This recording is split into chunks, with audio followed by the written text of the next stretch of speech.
Welcome, everybody. Today we're going to, I'm Mike Gravely. I'm from the Kenosha District Attorney's Office. I'm the elected district attorney here in Kenosha County. Today we're going to talk in great detail about the events that happened here in Kenosha on August 23rd, 2020. It's very important to me that I insist that this conversation be a complicated conversation, that it be a real conversation, not a simplistic one, and that we talk accurately and thoroughly about the law and the facts of this case. I want to thank Noble Ray, who is the neutral, independent use of force expert in this case, found for this case by the Attorney General of the state of Wisconsin. I want to thank him for the report that he prepared in this case and the conclusions regarding use of force and police training that he has offered us. And also because he is present today and he will have a chance to present those findings to all of you and then to be part of answering questions. I expect us to conclude at 5 today, and again I expect my presentation and Chief Ray's to be lengthy, so I apologize in advance if there's not a lot of opportunity for question. But I do feel that the occasion and the tragedy that happened on August 23rd is deserving of lengthy discussion by both the prosecutor, myself, and by Noble Ray here today. Again, I want to speak to the tragedy of what happened. This was a tragedy first and foremost for Jacob Blake, who still suffers from grievous injuries. These are life-lasting injuries that he suffers from today. I had an opportunity to tell him what I was going to announce to all of you today in a phone call just a few minutes ago, and his update is that he is still on a daily basis suffering the injuries that he first suffered, of course, on August 23rd. This is a tragedy for those who love Jacob Blake. He is a father, a son, and a nephew, and I want to acknowledge and say that I really feel like the Blake family and Mr. Blake himself have tried to be truly positive forces in the community, asking the community to have peaceful but real dialogue about change that I think is necessary in this community, outlined by the issues exposed in this case. And so I thank them for their positive contributions, and certainly there is a tragedy here for them as well. I have thought several times and had a quick conversation with Mr. Blake today about his children who were in that vehicle. And I have thought, as I considered the evidence many times in these last few months, what the impact of his children that seeing those gunshots would be in their futures. And so I was able to briefly speak to him about that today as well. Clearly, this has been a tragedy for this community.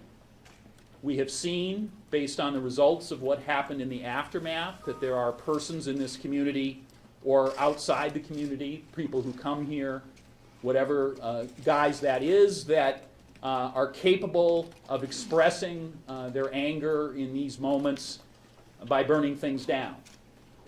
The challenge now, and part of what I hope to begin in my conversation today, is rather than burning things down, can moments of tragedy like this be an opportunity to build things?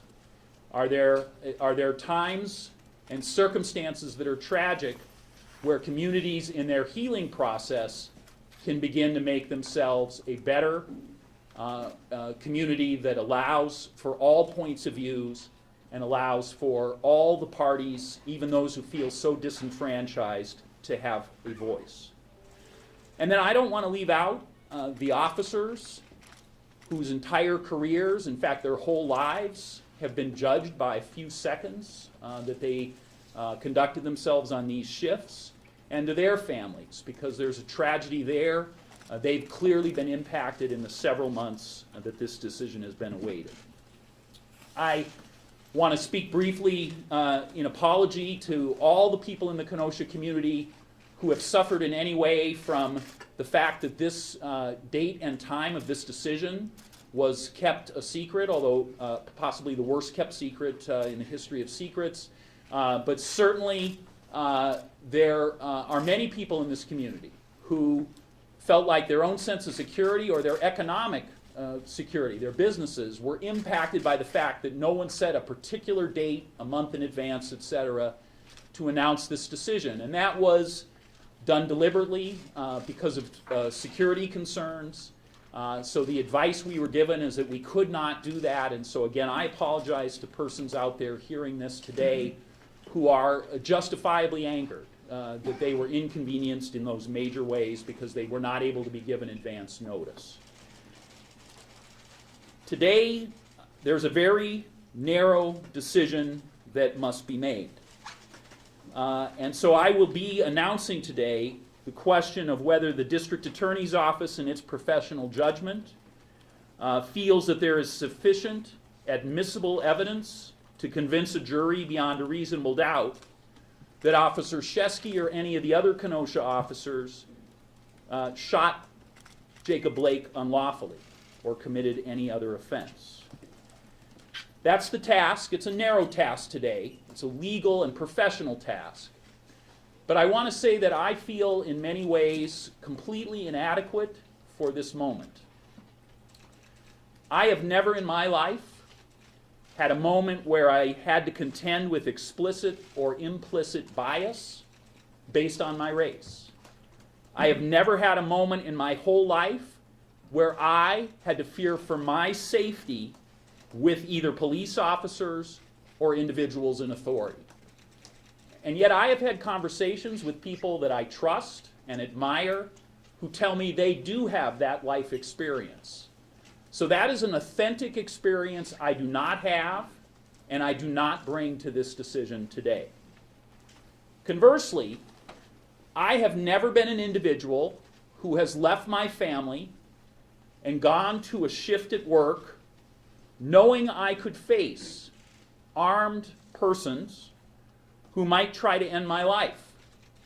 And further knowing that in the course of my job, in facing those armed people who might try to end my life, I might not have the option to run away or to hide as any private citizen rationally would.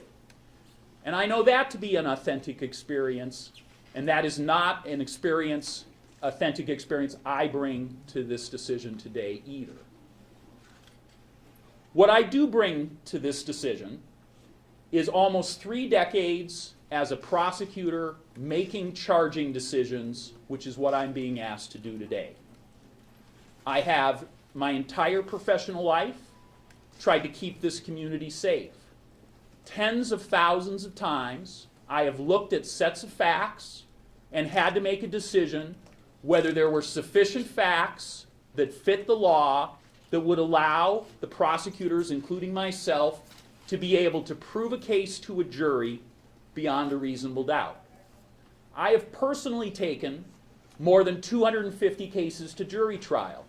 So I think I can confidently say where I do have authentic experience and expertise is in an ability to talk to a community and to all of you about what evidence would be admissible in a jury trial if anyone was charged, and whether that evidence would be sufficient to get a conviction.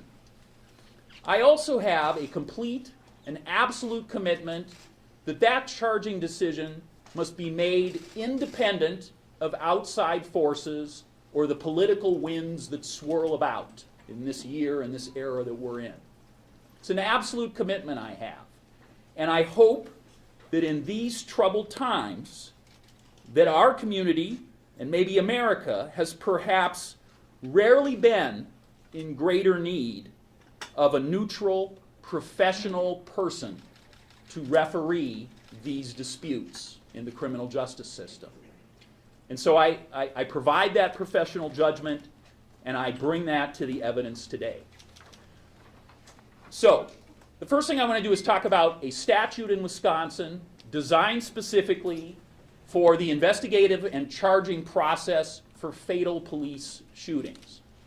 Thankfully, Jacob Blake is alive, right? He is grievously injured, but he is not deceased. But this statute is still an excellent guide to allow us our best chance at an independent, investigative, and charging decision. So what is the statute? If it's our guidepost, where does it take us? The statute first requires an investigation by an independent agency. And in this case, the Department of Justice, the Division of Criminal Investigations, I'm going to call them DCI, got to the scene as soon as they could. They secured the scene, and they immediately began to be the investigative agency. Ultimately, that responsibility was shared with the FBI in some small amount when they needed additional persons.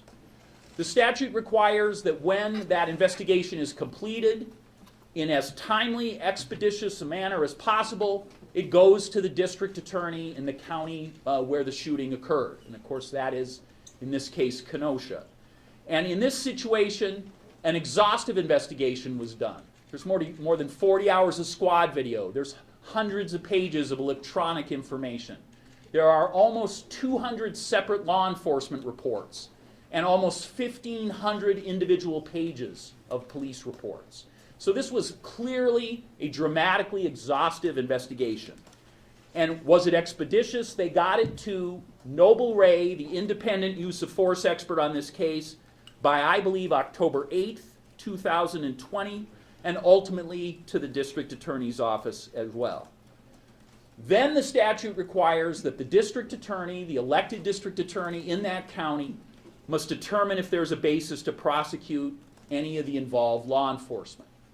And it is my decision now that I announce today before you that no Kenosha law enforcement officer in this case will be charged with any criminal offense based on the facts and the laws as I will describe them to you now. So it is our decision that no charge will be filed. I'm going to also tell you, just because I think it is important, that no charge will be filed against Jacob Blake in regards to this incident as well. For many of the same reasons, in terms of an overall discussion about this case, that is not something that the district attorney's office intends to pursue. Now, if the district attorney's office does not file charges, if that does not happen, then immediate transparency has to take place. And so what has to happen is, first, the DCI website will by 5 o'clock today have available their complete investigative file. And second, the district attorney's office, which is not only going to put this PowerPoint, which is an abbreviated version of our report, will be publicly available, but we have a more lengthy written report that will also be available to the public. Both of those things will be available on a website that will be identified in a final slide here, and they'll both be available at 5 o'clock today. In addition, Noble Ray, the independent use of force expert, has drafted a report with all of his findings. That also will be available at that time. So now I intend to talk about what steps were taken specifically by the DA's office to prepare for this investigation, and then finally what our conclusions are about the law and the evidence in this case. As soon as I saw the video and shared the same emotional reactions that I think so many people in the public did at my first viewing of the circumstances of the video that certainly went viral immediately, I knew at that time that we needed to do the most independent charging decision and investigative process that could possibly be done. And at the very first moment I learned that, I called on the U.S. Attorney's Office to do a parallel civil rights investigation that would be a separate investigation and conclusion and findings from our own. Now, the U.S. Attorney's Office has civil rights specialists who prosecute and make charging decisions about officers and any misconduct. So they have specialists who do that. They work out of their Washington, D.C. office.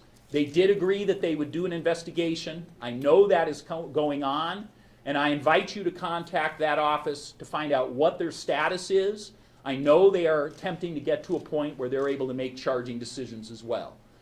Kenosha deserves a second legal opinion other than my own. I'm confident about the things I'm talking about today, but I believe that the healing process begins or is improved by an opportunity for members of the public to see other prosecuting agencies make decisions, even though their laws are somewhat and slightly different.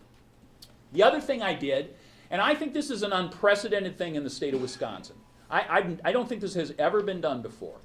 I asked the Wisconsin Attorney General to select for this particular case a use of force expert who I had nothing to do with hiring. So I asked them to find someone so that there would be a truly and completely independent expert on issues of police training and on issues of whether the use of force in this case was reasonable. And the way I did that was I asked them to select the person without me having any input. And what the Attorney General did was he asked Noble Ray, who's with me today, who accepted. And I knew Noble Ray's name. I knew him as a national and state spokesperson for police reform and talking about bias in policing, and a person who had spent, after a long career at the Madison Police Department, his second career was trying to be a voice on those issues on a national level. When I first had my contact with Noble Ray, had never spoken to him in my life, had never met him in person in my life until after the selection was made. My first conversation with him was about how I wanted in no way to influence the decision he came to about the matters that mattered in this case. And I told him, no matter what you conclude, we're going to publish that. That will be an independently formed opinion. I won't have any influence, and you will be allowed to put anything you want in there, and I will invite you to offer any opinions you feel are appropriate. And you'll hear those shared by Noble Ray today, and you'll know that as you hear those, that those are facts and findings from an expert who the district attorney, in this case myself, did not influence. I also took pains to stay out of any contacts with any family members, any civil attorneys, any of the people who someone might think might have an ability to influence this decision. I purposely avoided those individuals. My first conversation with Jacob Blake was today, just minutes before this press conference, and I have still not spoken to any of the officers impacted in this case. Okay, so that is the legal status of the investigation. I now want to talk specifically about the law of self-defense. I do that because my laser focus throughout this presentation is going to be, if one was to charge any officer in this case, what would be the laws that govern that case? What would a jury trial look like? Because if you do not have a case you can prove beyond a reasonable doubt, as you're going to hear me talk about, then you're ethically obligated not to charge such a case. And in my belief is that this is not a case where there would be any dispute about any of the factual circumstances of this case, except for one piece of the law, and that is self-defense. Remember, these are police officers who are uniformed officers. They're called to the scene on a designated domestic abuse call. When they get there, they know there is an arrest warrant for Jacob Blake, and they take actions at that time. And the question, really the only issue in this case, would be, do they have a right to the privilege of self-defense? So, this law I would summarize as follows. The question to a jury would be, did Officer Shesky reasonably believe that the shooting at Jacob Blake was necessary to prevent being stabbed by him, or necessary to prevent someone else from being in imminent danger of death or great bodily harm? Okay, that's the simple way of talking about it. What is reasonable belief? Okay, is it what you and I would think at our computer screen or in our living room? Well, the statute says reasonable belief is actually from the standpoint of Officer Shesky at the time of the shooting. So the jury is instructed that the reasonable belief idea is from the shoes of Officer Shesky when he makes his decision to fire the firearm. When we talk about police officers, courts have had to weigh in on this idea before. The U.S. Supreme Court, in the case I'm citing here in 1989, has talked about the very specific circumstances for officers, that they're in tense, uncertain situations, and that a jury would essentially be instructed that they cannot use 20/20 hindsight, that they have to be talking about what the decision would reasonably be from an officer in the shoes of Officer Shesky with the information and training available at that moment. I think it is quite common for persons to think that have mistakes in their belief about the burden of proof for self-defense. I've heard a number of people talk to me about this case, and they say, well, let the officers claim self-defense. They'd have to prove that. And the reality is that's just not the case. In Wisconsin, and I believe this is law throughout the country, but certainly in Wisconsin, when there is enough information to raise self-defense, the burden of proof is on the state. It's on the prosecutor to disprove self-defense. So we would have to disprove the clear expression of these officers that they had to fire a weapon to defend themselves. They have to disprove that negative. The burden of proof is on the state in that situation. So I've told you that I do not believe the state, and we're going to go into some of the facts in detail in a minute, would be able to prove that the privilege of self-defense is not available, is not a defense in this case. And if that's true, then ethical considerations must determine what our next course is. So I want to talk briefly about the rest of what I have heard from the public in the sense of those individuals who have demanded or called for charges in this case. There's been a group of people who have said, you need to charge these officers because it will send a clear message to all officers everywhere about how they need to police in future. I call that the send a message charging decision. There's been a number of well-meaning voices who have said, you must charge this case to advance the causes of racial equity and to strike a blow forward in the idea that the criminal justice system is racist and expose the bias. And I call that the charge the case to advance a righteous cause. And then there's been the deeply human element, where people have said to me, Jacob Blake is a human being, his family has really suffered, and so you should charge this case so that he can heal through a jury trial, and so that his family will begin to heal through that process as well. I just need to be clear, all three of those bases are not ethically appropriate or possible bases to charge a criminal case in Wisconsin if you do not believe you can defeat the privilege of self-defense beyond a reasonable doubt. There's a case, Thompson v. State. State Supreme Court, almost 50 years ago, told us as prosecutors it's an abuse of discretion to charge if the evidence is clearly insufficient to support a conviction, meaning you have to have a confidence you can prove that case beyond a reasonable doubt. Okay, so why have I taken so much of your time and complicated this conversation with all this stuff about what the law is and what the ethics are? Okay, why is that? Most of you are here to hear the facts, right? What are the blockbuster new facts that I have to talk about? Well, I've done that because I again want to emphasize to you that this case has to be laser focused on what a jury trial would look like. Everybody has seen the video. And so from their perspective, they have tried this case at their computer screen or in their living room. As a professional, I am called upon to talk about how to try this case in a real jury room, in a real courtroom.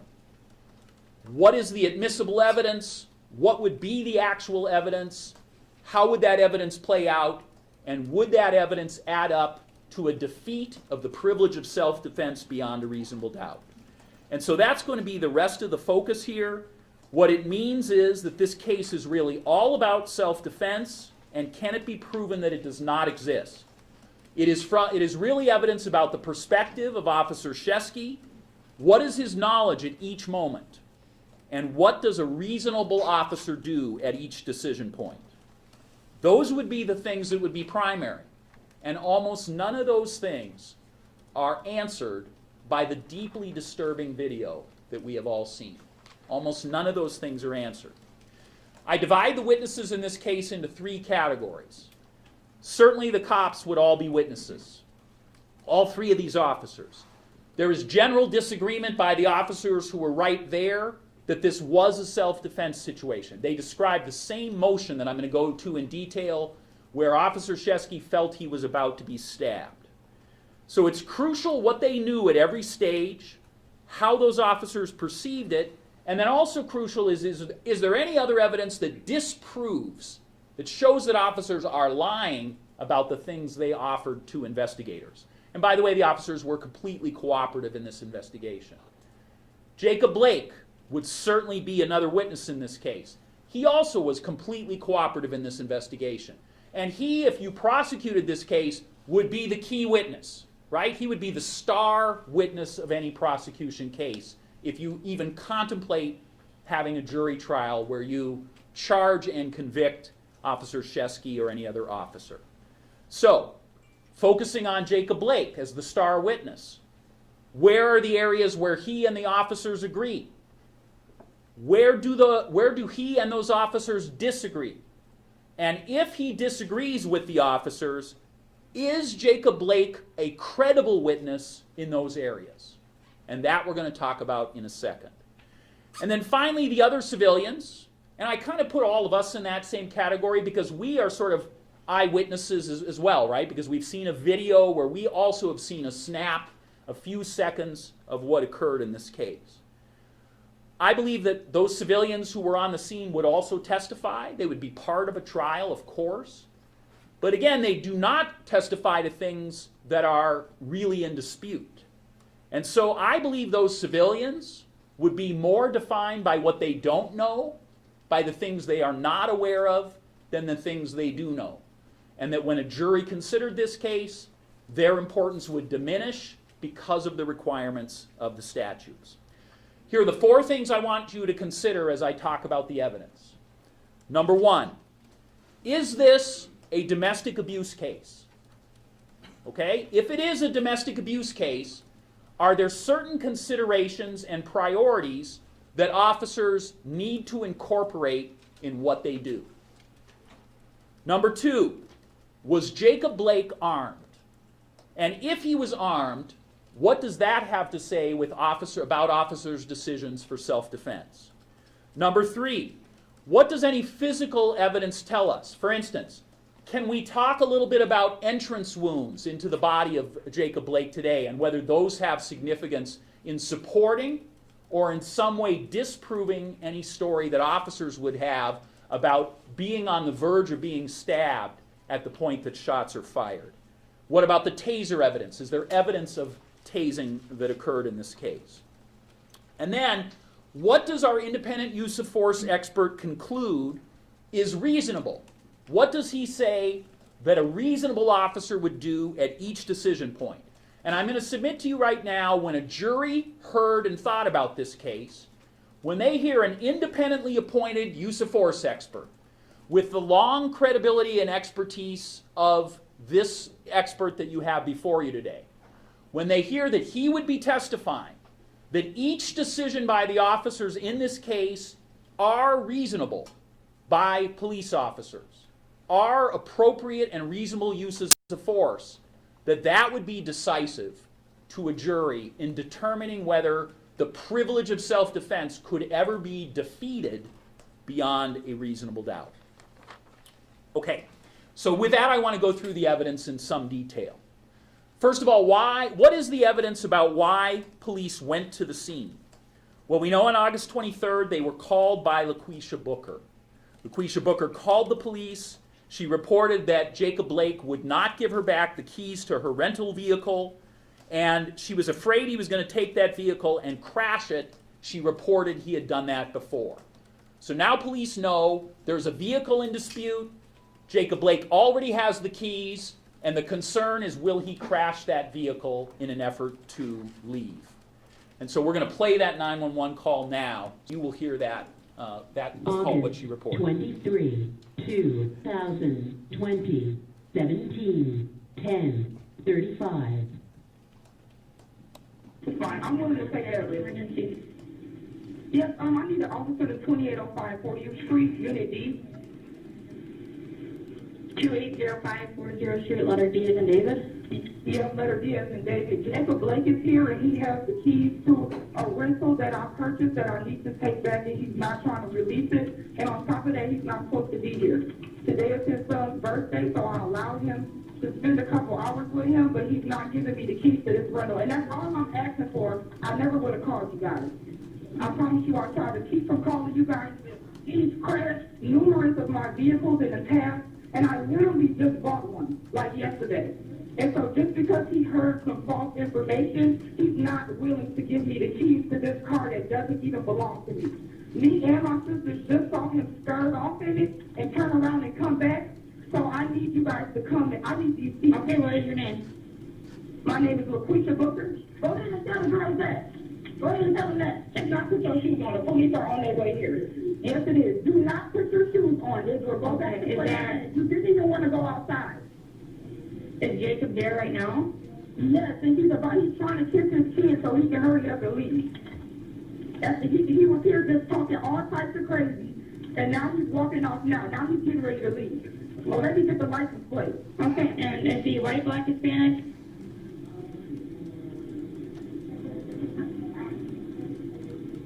Hold on, let me get the license plate number. He's kissing the rest of his kids.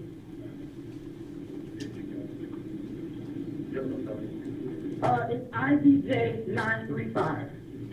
I as in Ida, Z as in Zebra, J as in John? No, IDJ 935. Good luck. V as in Victor? Yeah, V as in Victor. Okay. And he's probably about to go crash. He's pulling off right now. IDJ 935. What state is it out of? Shut the fuck up, bitch.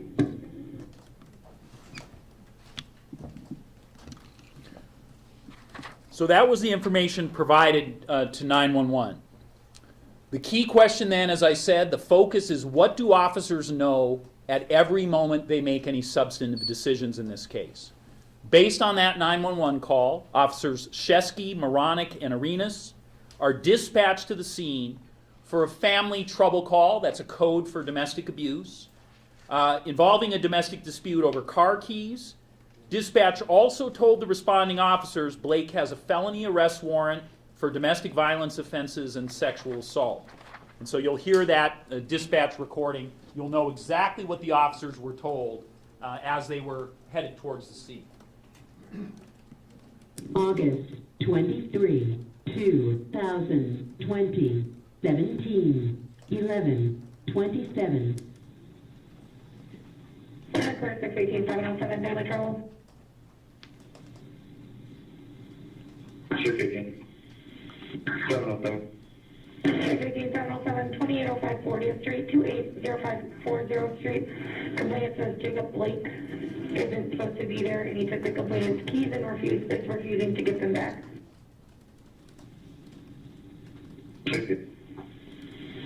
707.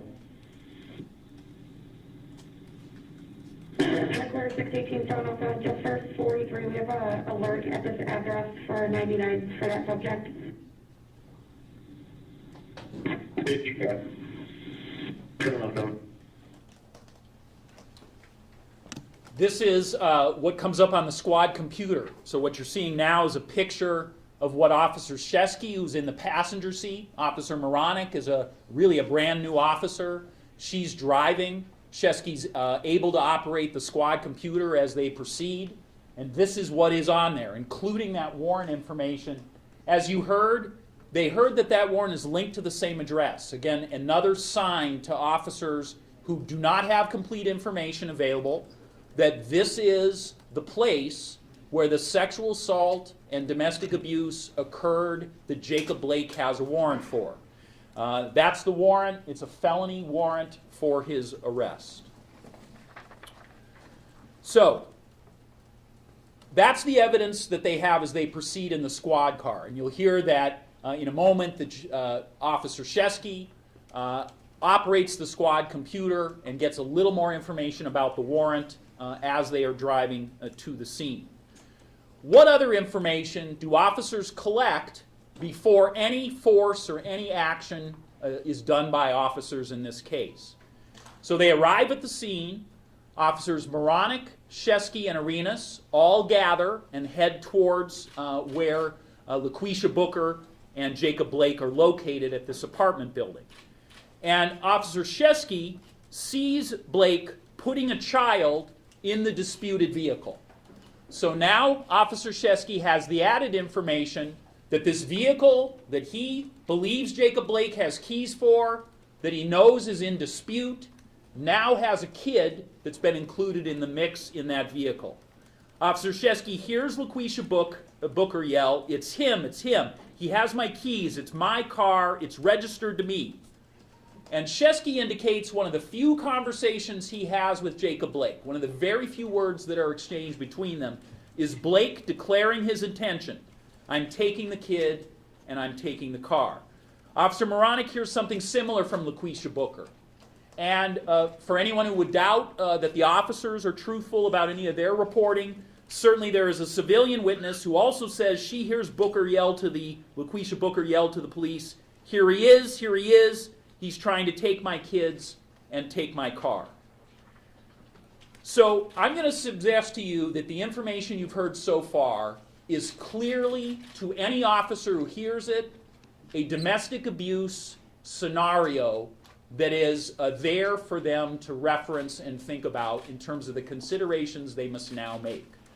And this slide really encapsulates all the reasons that I think this is a domestic abuse case, and clearly that's how it would be presented to a jury in thinking about what police officers are thinking about this case at the time.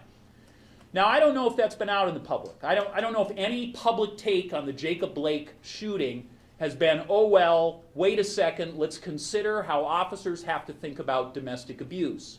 And so there may be persons out there in the public who would be deeply skeptical of that. They would say, you know what this sounds like so far is a guy who's trying to go somewhere with his kids and there's some argument over keys. That doesn't sound like domestic abuse to me. You haven't said anything about violence, for instance.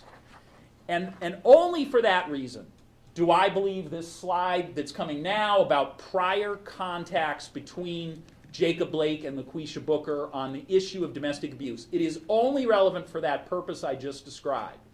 For anyone out there who says, you haven't in any way shown me that there's anything real about domestic abuse here, for those persons, I suggest to you that a pattern is very clear. Now let me be fair. Let me be absolutely fair here. No officer involved in this call knew about these contacts. So this is not something that would come up in a trial, okay? This is not something that anyone out there in the public could consider to just say, well, that means what he's saying is Jacob Blake's a bad guy, therefore, this is a different case. All I'm suggesting to you is that because many of the pieces of controlling behavior in these cases are about Jacob Blake seizing the keys or the car of Laquisha Booker, and that there are instances of violence in some of these other cases, and that this is a pattern of behavior that the police have been involved in many times, that this really is an actual domestic abuse scenario played out one more time, unfortunately, on August 23rd. Controlling behavior is Jacob Blake, evidently hearing news he doesn't want to hear, and so deciding, now I'm going to take the kids, now I'm going to take the car. And Laquisha Booker, powerless in that situation, going to the only place she believes that she will be able to get support, and that is law enforcement, to try to stop that stuff from happening. Okay, so that's what these contacts are about. One of these contacts, the one that's the last one on the list, dated May 3rd, is the warrant case, is the case that is the warrant for his arrest. In that case, a Laquisha Booker, a distraught Laquisha Booker, reports to police that Jacob Blake invaded her home, sexually assaulted her in a place he wasn't supposed to be, domestic violence type scenario, and took her car in that incident. That is the felony sexual assault, domestic violence case that he had a warrant out for on August 23rd. Again, it involves her car and that kind of controlling behavior. Just to further talk about domestic violence, in case you say, well, you know what, those all look like old offenses. How do I know that this modern stuff is, this recent stuff is domestic violence? Well, this is a text from Jacob Blake to Laquisha regarding that May 3rd incident, where he's texting her, same pattern we see so often in the Kenosha District Attorney's Office in domestic abuse charges. Tell him you don't remember what you said and that you'd like to drop charges. So it's the same domestic abuse patterns that are so concerning, that are so difficult in terms of safety of the individuals who are suffering as victims being played out in this case. All right, why have I spent all this time on this? Okay, so, domestic abuse is a part of this. What possible reason would there be to spend this many minutes on it? And it's really because I want to be clear that officers, these are common calls for officers. And there are factors and things they have to consider that we as civilians probably don't consider every day, and that officers maybe don't even consider on other types of calls. And so it's about the fact that there's unpredictable anger that happens even in front of officers in circumstances that don't necessarily happen in non-domestic calls. And that controlling behavior, things like making sure that, I'm going to take your keys, I'm going to take your kids, that those things might be things that have to be looked out for. And then again and again, the fact that children can be pawns in the middle of these situations. That people who in no way want to harm their own children can sometimes endanger their children acting out the domestic abuse scenarios. Police are aware of all of those things, and those are all things that have to be priorities in their consideration of these type of calls. All right, I mentioned to you that Officer Shesky could see there was a warrant. That's the other large factor in this case. Here's a copy of the warrant that he would have been able, that is the cover sheet of that warrant. And I brought the policy of the Kenosha Police Department because it's so important that you understand. And I think that it's possible that Noble Ray will speak to this. Officer Shesky and these officers do not have discretion on something like a felony assaultive warrant like this. When they come across Jacob Blake, they must attempt to arrest him. They don't have other options. They can't say, that guy seems like he's going to fight with me, I'm not going to arrest him. There is not discretion in this regard. All right, so sure enough, there is resisting behavior. All right, that is clearly a large portion of this case, and I'm not sure any of that is really displayed on the video that we have all seen in any real way. But there are many commands disobeyed, and that's not only talked about by all the officers, but that's admitted by Jacob Blake in his statements, and there are a number of civilians who talk about that as well. And there are multiple ways that officers try to bring Jacob Blake into custody. Again, none of those, I think, visible in any of the videos. They try to direct him to the ground. They try to multiple officers try to grab his arms and secure him so he can be cuffed. He admits at one point, officers were trying to handcuff me, but I was able to get up. There's a time where he's down on the ground.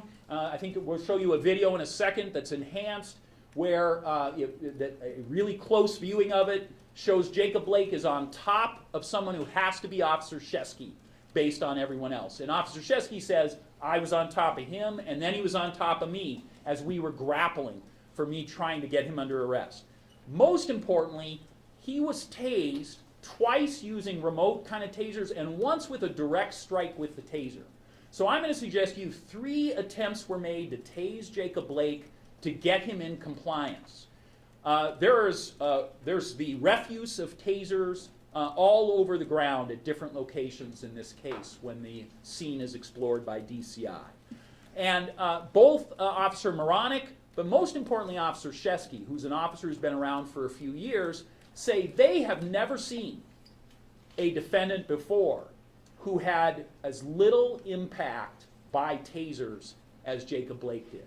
And so that was certainly a factor in terms of the use of force options that were exercised in this case. Very important.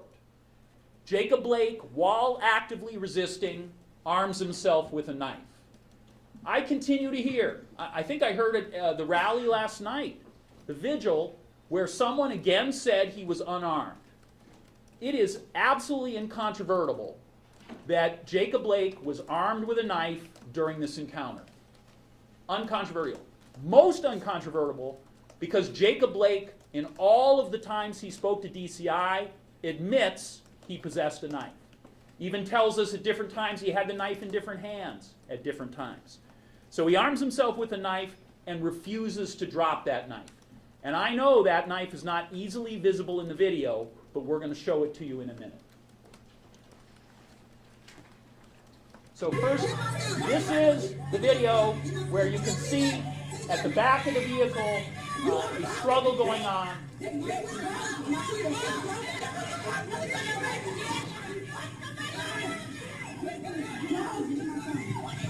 Mom, get back! Mom! Mom! Mom! You have to get back! So there's a lot of that video that is on the other side of the vehicle, as many of you saw. And again, that's an enhanced video, but it's unsteadily handled. Obviously, the person very nervous because of the traumatic events occurring as they videoed. But it does show a moment where Jacob Blake is on top of somebody who has to be Officer Shesky and shows at least a glimpse of the struggle that otherwise is not captured on video. Okay, so here is the beginning of much of the video that all of you have seen. Okay, so this is Jacob Blake as he begins to circle around the car. Officers are now keeping their distance. They're at gunpoint. And that's because officers have told us and DCI that they all, at that point, had seen him with a knife. And so they are keeping their distance in accordance with their training. And I believe Noble Ray will talk about that briefly with you as well. So at this point, I don't think you can see the knife. He walks around the vehicle, and you may have seen it there. This is an enhanced video, DCI doing the maximum they can do. There's a glimpse of the knife. The far left is that knife in his hand. Jacob Blake admits that. Jacob Blake admits to DCI that he had a knife in his hand, and that's what that is. It's not a cell phone. It's nothing else. He admits it. The knife itself is pictured there. It's a razor blade type knife. And then we had DCI, an analyst, take the shape of the knife and the size and match it to the picture to see if in fact it fit, size and shape, and in fact it is a match. So we say with confidence, based on Blake's admission, based on all the officers saying it, and this video evidence, he clearly is armed with a knife as he walks around and approaches the driver's door. Okay? Clearly armed with a knife in that situation. All the discussion that he's unarmed contradicts even what he himself has said multiple times to investigators.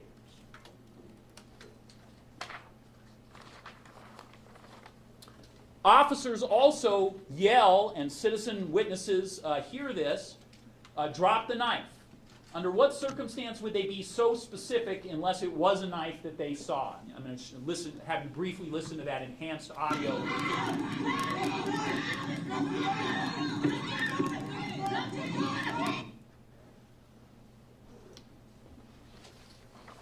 All of those things lead the investigators, lead myself, lead Noble Ray to say incontrovertible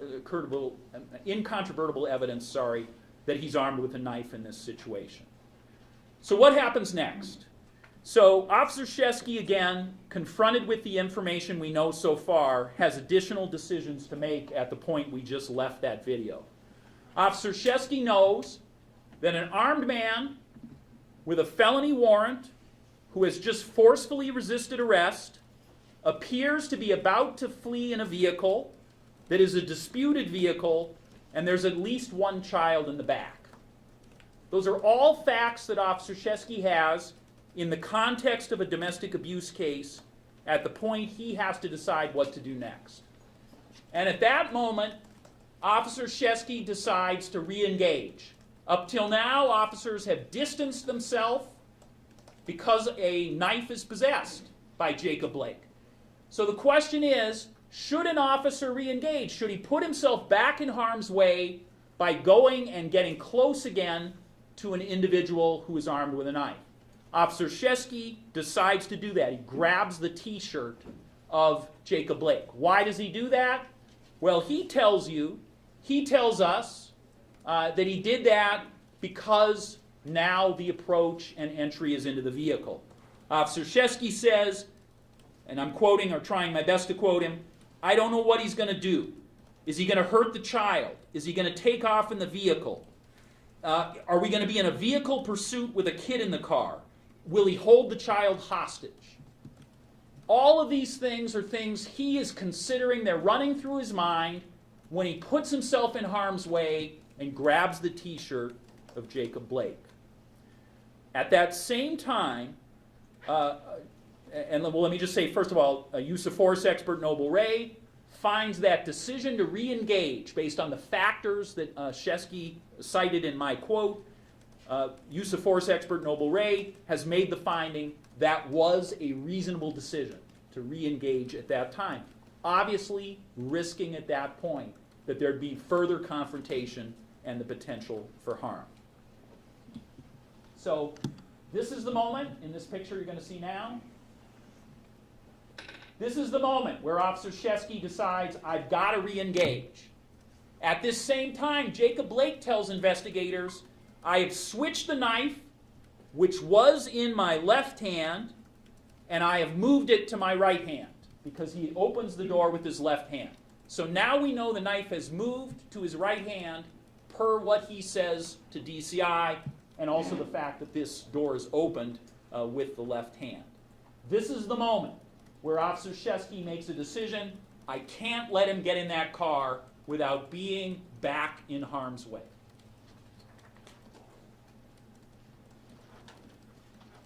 This next picture is what happens next, right? And again, you've all seen this in a video. Both Officer Shesky and Officer Arenas report what happened next was Jacob Blake twisted his body, moving his right hand with the knife towards Officer Shesky.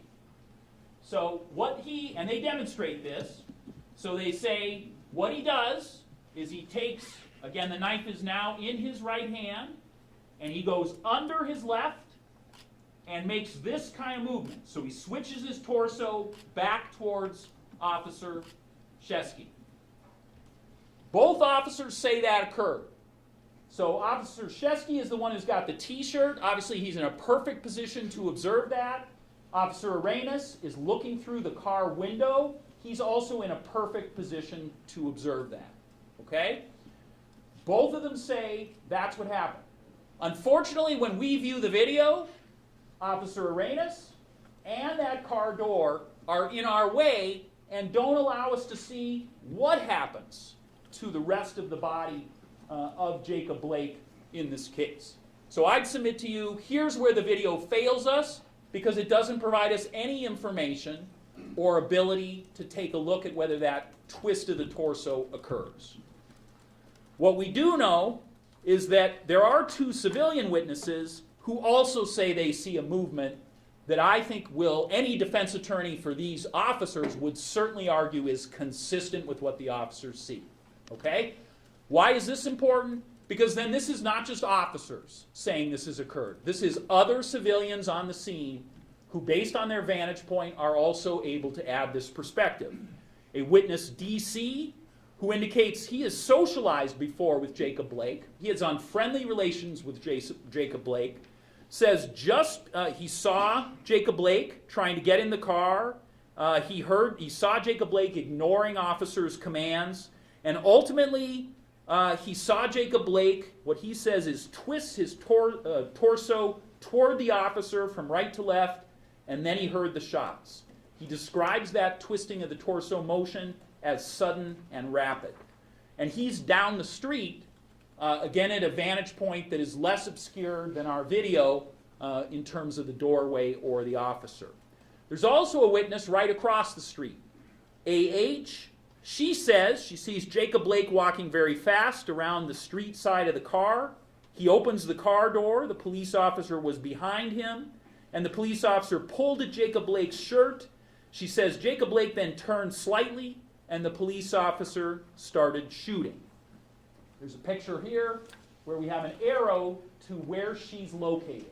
Remember, this shooting occurs over on the driver's side of this vehicle, so I'd suggest to you her vantage point is a very good one, and clearly a defense attorney defending officers in this case and talking about the privilege of self-defense would have these civilian witnesses as key witnesses in their case. Now, there are other witnesses in this case, right? There's a number of other eyewitnesses. And again, I suggested that those witnesses are very similar to us. We saw the video, so we've seen snippets of what happened, but there's also things when we watched the video that we did not know. And I shared that experience with all of you. They were witnesses who were appalled by what they saw based on what information they had, and of course they didn't know what officers knew. So here's the type of things they didn't know, those other witnesses. They didn't know that this was in the context of a domestic dispute, and that might be something officers would have to factor in. They didn't know there was a felony arrest warrant. They didn't know that Jacob Blake was armed with a knife, though you now know that. We didn't know that when watching the video the first time. They didn't know there was no permission to operate that car. And some of them didn't know that there was a child in the car. So again, I would suggest to you, many of the witnesses in this case would be very clearly defined by the things they don't know and that really matter in terms of the privilege of self-defense. So I showed you what the motion was that the officers described, right? That move with the with that right hand in a stabbing motion with the knife. By the way, the picture of the knife that was in the center picture in that slide was the picture taken from the driver's side floorboard, and that knife, as you saw, was open at the blade, right? So that's an open-bladed knife that was found exactly at this scene on the floorboard of that vehicle. All right. So I've described to you that both officers described this motion. From my perspective, another valuable piece of information in terms of whether the defense or privilege of self-defense is available is that Officer Arenas offers to DCI that from his vantage point that I showed you right at the car window, he also felt that it was necessary to fire to be able to save Officer Shesky from being stabbed. He offers to DCI, didn't have to do this, but does say, I would have fired my gun as well had I had an ability and open shot because of exactly what I saw, thinking that Officer Shesky was a couple of feet away from being stabbed in that situation.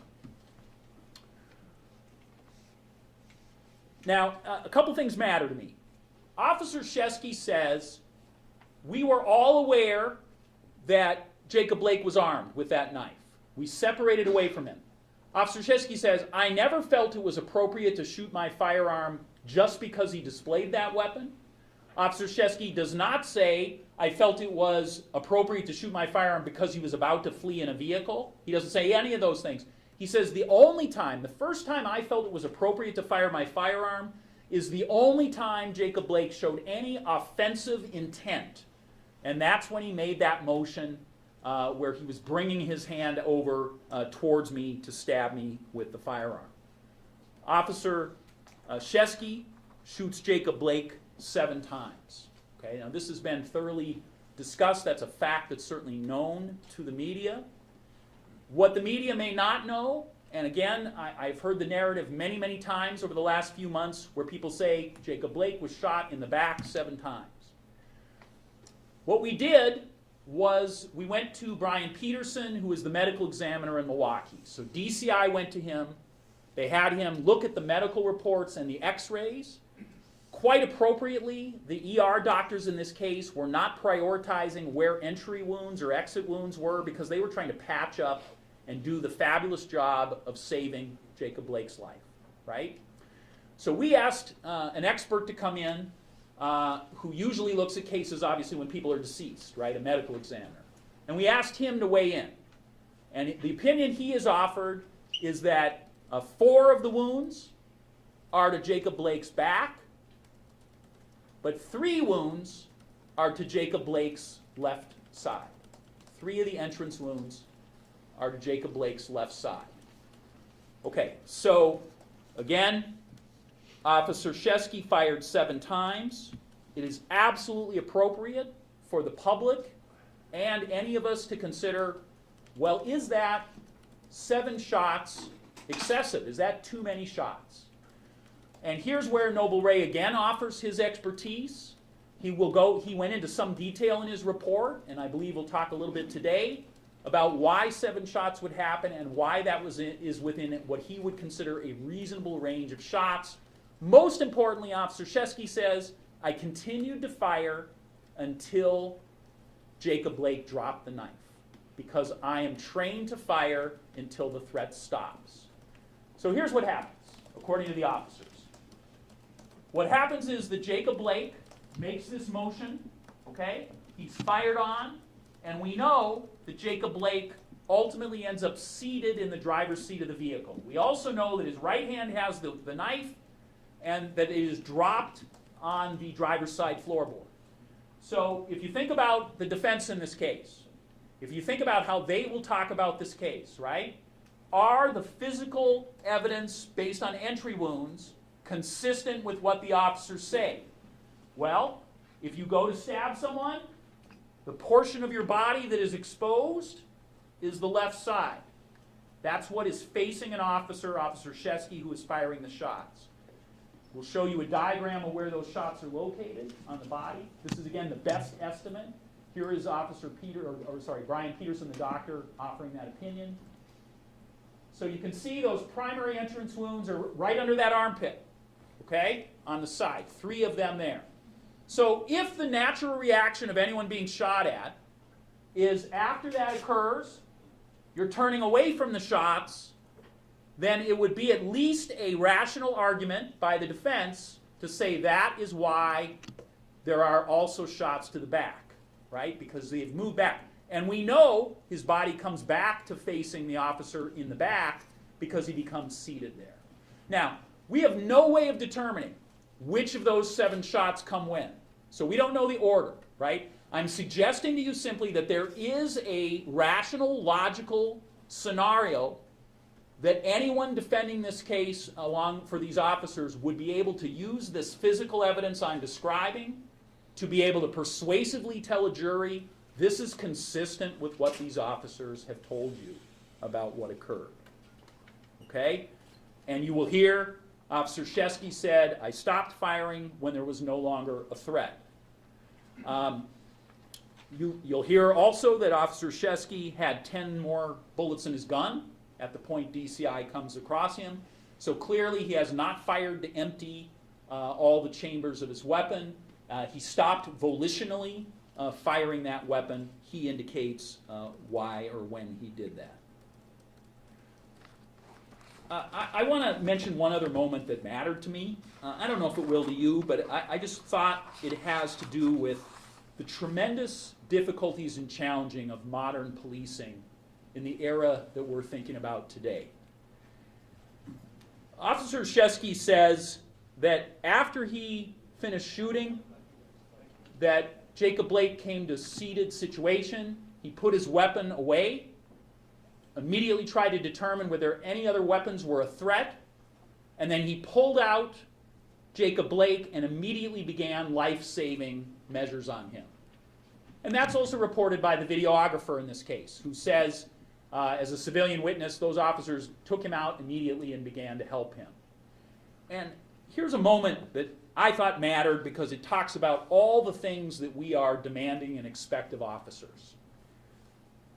Because this is seconds after Jacob Blake, according to Officer Shesky, is moving a weapon to try to stab him, and after Officer Shesky has fired his weapon at Jacob Blake. Shesky says, Blake kept saying on the ground, I'm going to die.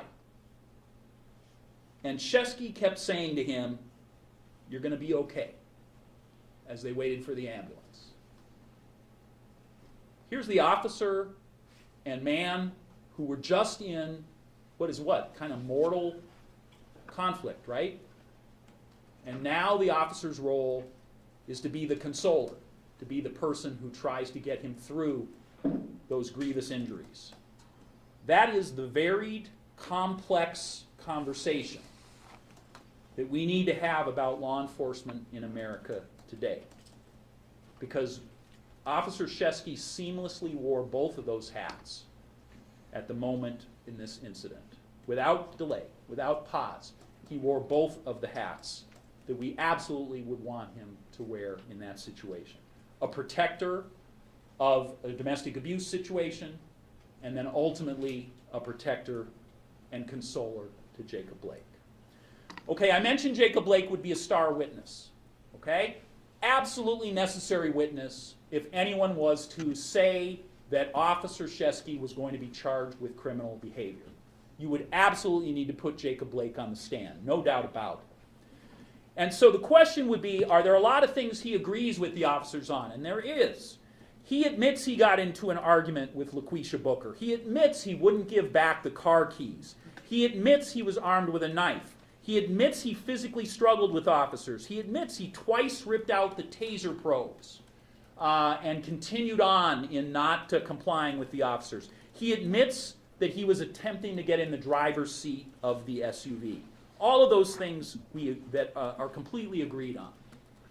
It is the areas where officers and Jacob Blake disagree, which would severely compromise any ability to prosecute Officer Shesky. Officer Shesky says this guy had a warrant. All the things he was doing are consistent with arresting in a warrant. We're trying to resisting a warrant. He doesn't want to go to jail. And so I tried to tase him. I did everything I could. I could not get him under control in that situation. Jacob Blake tells DCI, I didn't know why these officers were coming across me. I thought these officers were just trying to beat me. I thought they were harassing me. I had no idea or reason for these officers to do this. They never told me why they were doing this. And so I'm just trying to get to a safe place and away from my kids. So DCI asked Jacob Blake, well, did you know there was a warrant for your arrest? And he said, I did not. I did not know there was a warrant for my arrest. Here's a key point where we can determine credibility. If Jacob Blake is wrong, if he is lying here, he's not going to be credible in any of the rest of what he talks about in this case. And it goes right to his motive, right? Because if he knows he has a warrant, that explains why he won't allow officers to take him into custody, why he won't do any of the things that we would expect. Like in front of your kids, maybe you would just comply. But now we would know if, in fact, he knew he had a warrant. So here's what we know. In his phone on July 14th, we have a text from him to Laquisha Booker. This is Jacob Blake mentioning that he has an arrest warrant. This is that May 3rd arrest warrant. Now it's July 14th, and he is talking to her in text, talking about his arrest warrant. He has no warrant for anything else. So that is about this case. Even more important is also in his phone are two searches for the exact case that this warrant case is. They're dated August 7th and August 9th.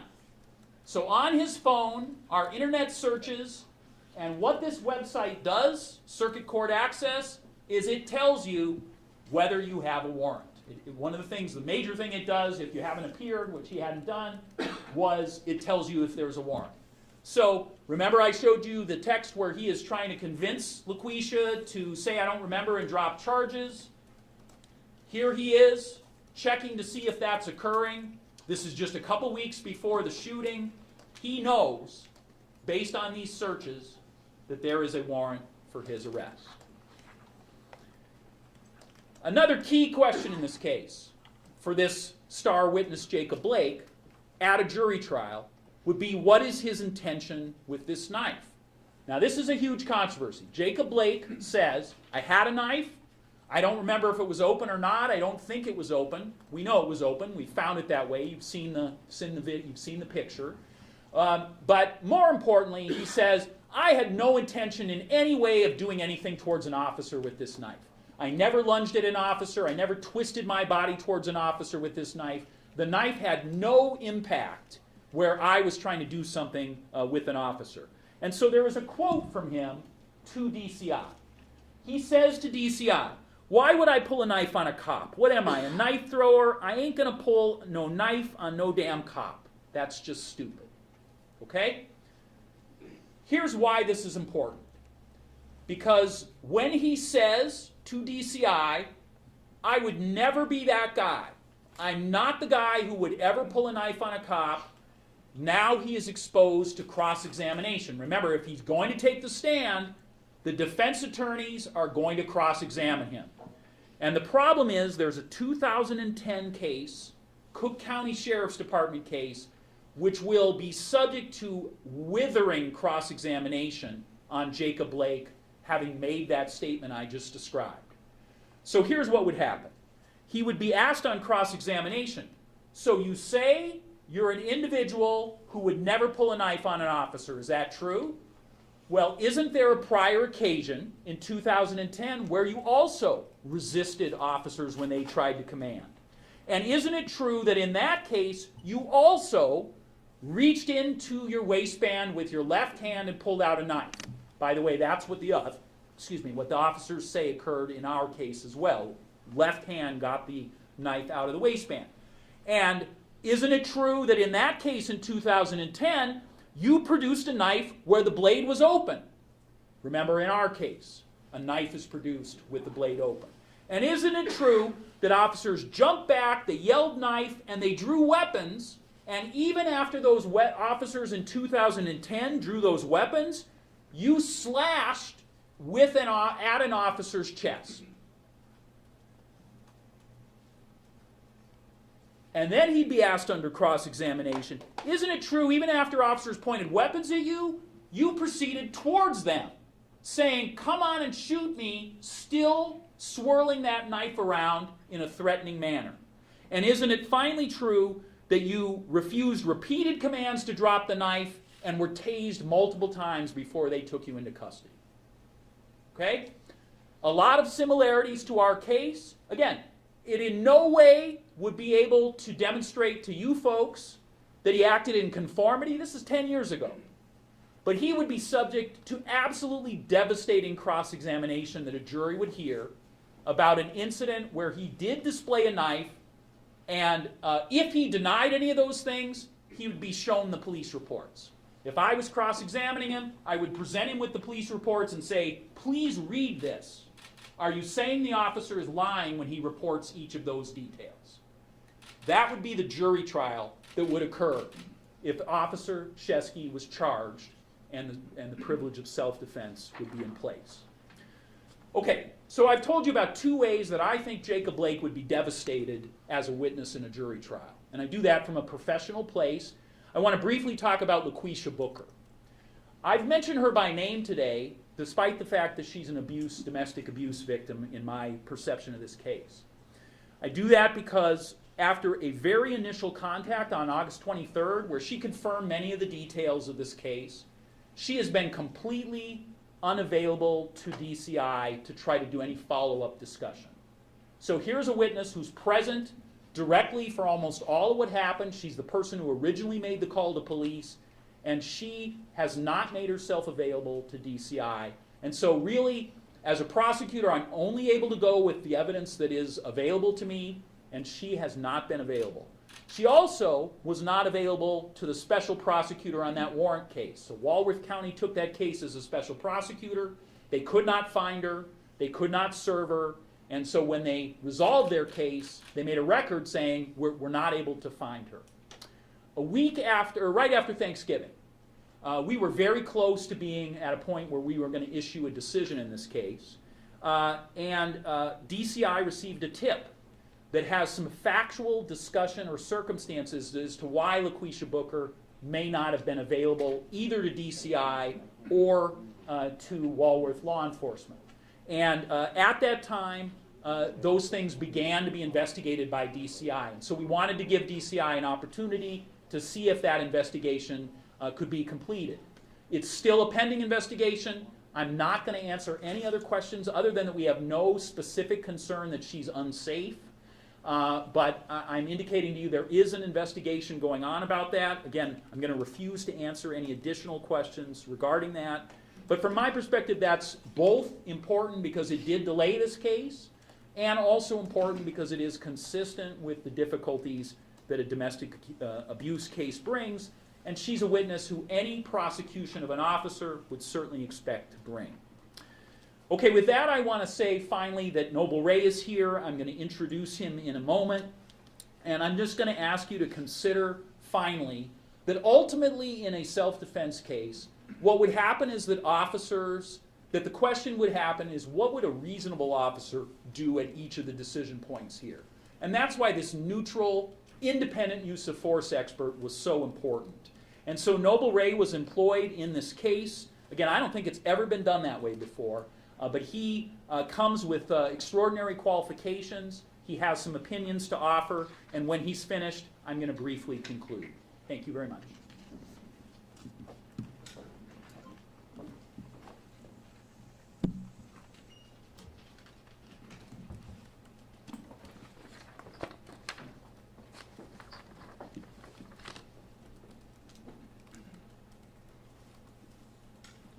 Well, thank you. What I'm going to do is I'm going to highlight some things. I'm going to stay pretty much close to issues related to use of force related to this particular case. I'm going to be brief because I think the DA has covered most of the points, most of the salient points with this particular case.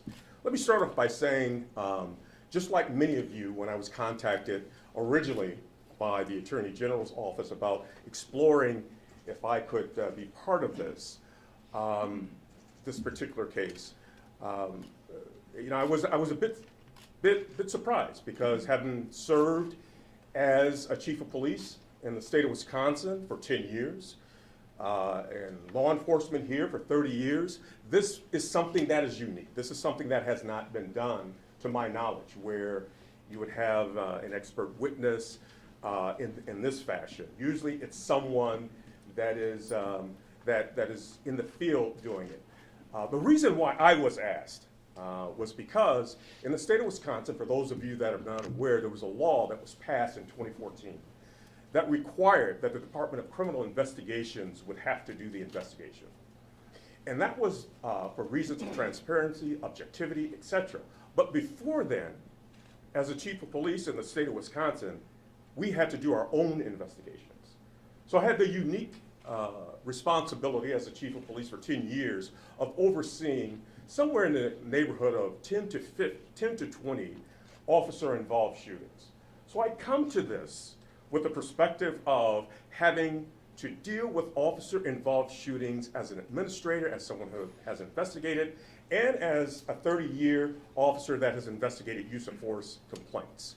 So that is my background, I believe, was the reason, one of the reasons why I was asked, along with, you know, working at a national level, dealing with reform issues both on a national level, working as a deputy monitor in Cleveland. I won't go through a whole lot of the background, but I think those are the reasons why I was asked. My resume and my bio is also will be available with my report. So if someone needs to look further in terms of my background, it is available to you. Like most Americans that saw that video back in August, like most Americans, I was very troubled. I was emotionally troubled. As a person, that really bothered me.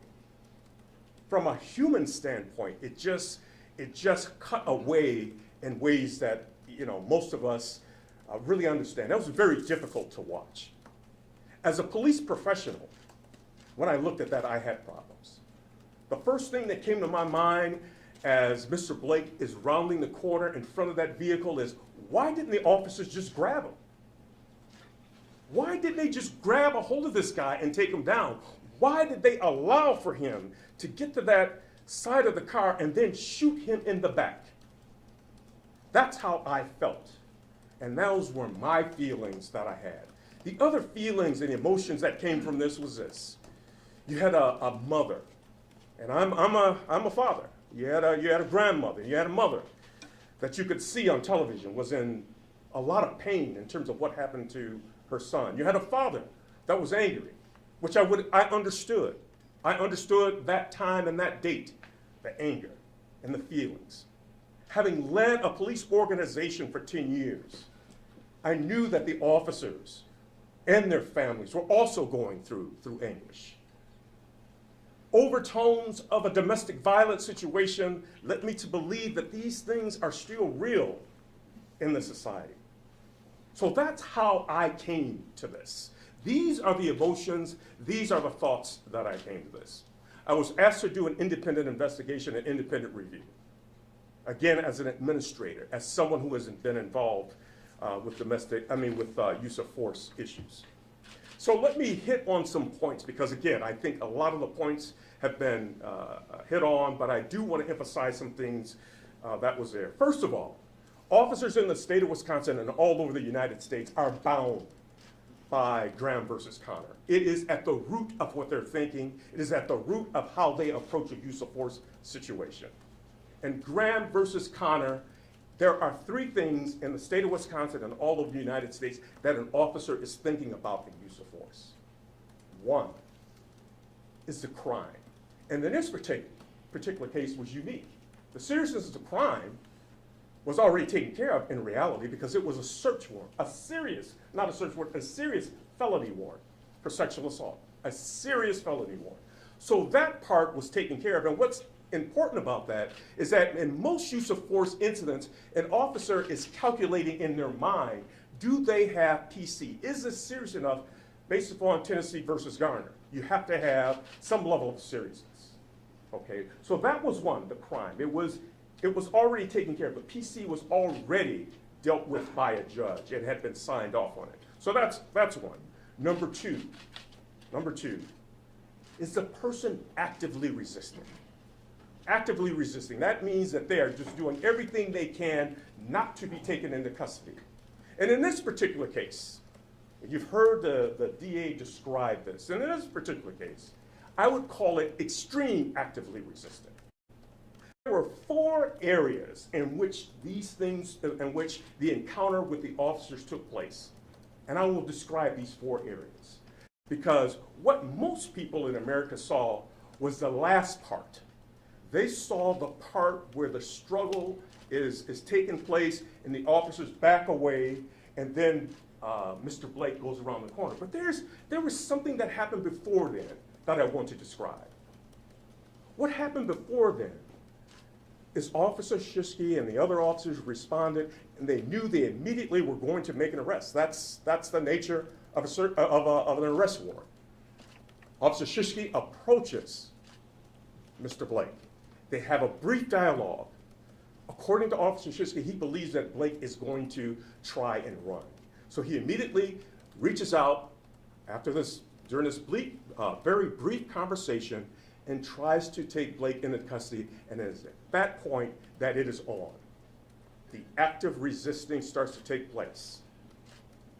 Officer Shishke is not able, and the other officers are not able to take him into custody. This takes place on the back right part of the SUV, of the vehicle. And at that time, Blake has a knife. He's not displaying it, but he has a knife. He has it on him. And that part, people, again, it's not clear. He has it when this encounter first starts. During that portion where they're at the back right quarter panel of the vehicle and they're struggling with Blake, as what was described, he is tased at that time. And let me just take just one step back. From a use of force standpoint, the way officers are trained is that first, your presence is part of the use of force in what you do. You'll all go, and you've seen the protests that we've had, and if you see officers out there, the presence means something. That means that a person knows that when they see an officer, there's certain things that they should be reticent about and understand what's going on. So presence. Then two, dialogue. They try to dialogue.